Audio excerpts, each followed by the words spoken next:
buddy. Hey buddy, how you doing? A lot of you guys were saying he's small. Guys, if I took him out of the water, you guys would say something else. But I'm not going to take him out of the water and stress him out. Oh, and there's my catfish. Alright y'all, check this out. So I finally got a filter for my pond. I got an actual pond filter and I just hooked it up. This isn't the best setup, I know. It's pretty ghetto, but it works for me for right now. A lot of you guys were pointing out that pool filters are not good, and you guys were right. I just felt like it wasn't really benefiting my fish in here. By the way, my largemouth bass is over there. They've only been in here for a few days. They haven't really done much, but they're still alive, they're still kicking. I don't know if you guys can see them or not.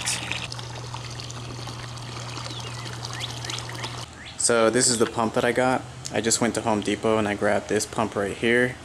It doesn't come with any tubing, so I had to go out and buy tubing as well. And it was kind of pricey, but I had to get a filter because I didn't feel like my fish were doing too good. The pool filter was, I felt like, was getting rid of the beneficial bacteria in there. It was causing my fish to be very sickly. But now that I have this pump running, they should be doing a lot better. They still don't come out, they still hide a lot. They're still not used to me. I've tried feeding them. I threw in some shiners right there. Hopefully you guys can see those. They haven't really been going after them. It looks like they've been losing a lot of color, so. Or I could be wrong, it could be just that it's really early in the morning and they're just now waking up. Anyway, so I got the pump and I got some tubing, connected it to the pump, and I ran it through this little slot of a trash can just to hold it in place, and it lets out water through there. And this is going to create surface agitation and also keep the water clean, and hopefully this will benefit my fish a lot. So I got bluegills in here, I got 2 largemouth bass, and I got some catfish in here.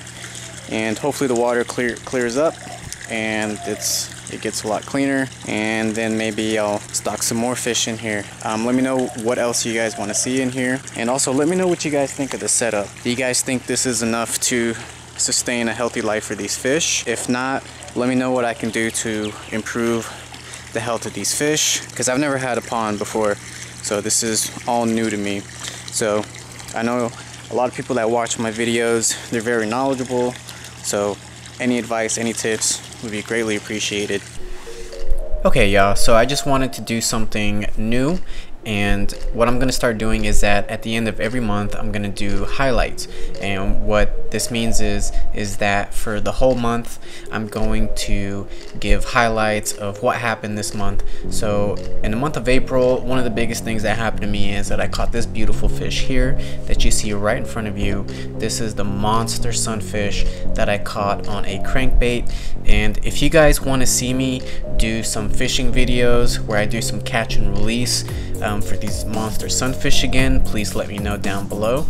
Another thing that happened to me this month is that I also got me a pet clam, which I was not planning on keeping as a pet, but I thought, hey, you know, I got this clam, I tried to open it up, I thought maybe I would find like a pearl, but you know, that only happens out in the ocean. Turns out, you know, freshwater clams can't hold pearls. You're either gonna find either dead mussel and mud in there, or actual mussel and it's going to be alive, and that's what happened to me.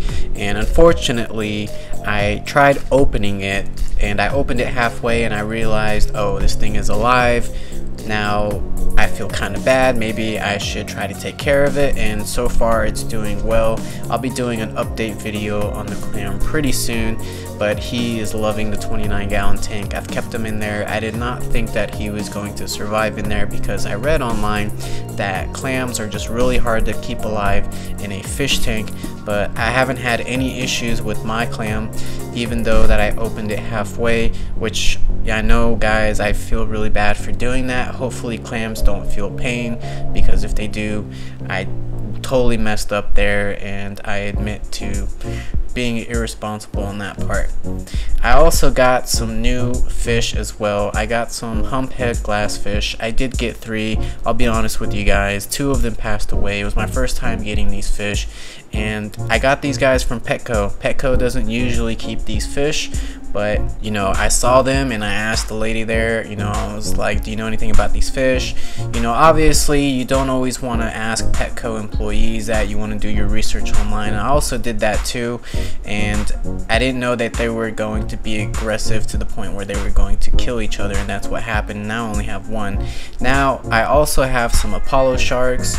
These sharks are amazing. I still have them. They're beautiful and they are going to get big, but of course it's going to take time for these little monsters to grow, so hopefully I'll have a plan by then. If not, then I'll have to take them back to the store. That's the most reasonable thing to do. If you have a fish and it's going to outgrow your tank, instead of leaving it in your tank when it's not big enough to keep it in there, you know, try taking it back to the store where you got it from. It's not wrong to do that. It's better for the fish. And you know, some fish you just can't keep forever, because we all know how expensive it is to upgrade our tanks and buy new equipment and stuff like that. That's the hardest thing about keeping fish, is that it's so expensive and you constantly have to upgrade, because these fish, they get bigger than some cats and dogs, and some of them just get big to the point where you can't keep them in a sufficient sized home. Another cool thing that happened to me is I ended up catching this big largemouth bass. I was not expecting this at all. I really was not. You know, that day I wanted to catch some panfish, some bluegills, and I did want to catch a few largemouth bass or spotted bass for the pond, but I ended up catching this monster. Unfortunately, I recorded the whole thing on a GoPro, and the GoPro that I was using was the Hero Session. That's all it's called, is a Hero Session, not Hero Session 5 or anything like that. It's a $200 GoPro, and it doesn't have the best camera quality, but it still does the job as far as recording, and that's what I got it for, is just recording me fishing. But it's not going to give that camera quality that I have with my DSLR camera, because that thing can take amazing videos and amazing photos, but the GoPro cannot. So that's why the largemouth bass seems pretty small in the video. If I had recorded it with my actual camera, you guys can see the actual size of the fish and the actual details of the fish, and you guys would be pretty impressed. A lot of you guys were not impressed by the size, unfortunately. So, but that's okay. Hopefully when the largemouth bass starts coming out to feed and just swim in my pond, hopefully I can get some better shots for you guys, just to show you guys how big Albert 2.0 is.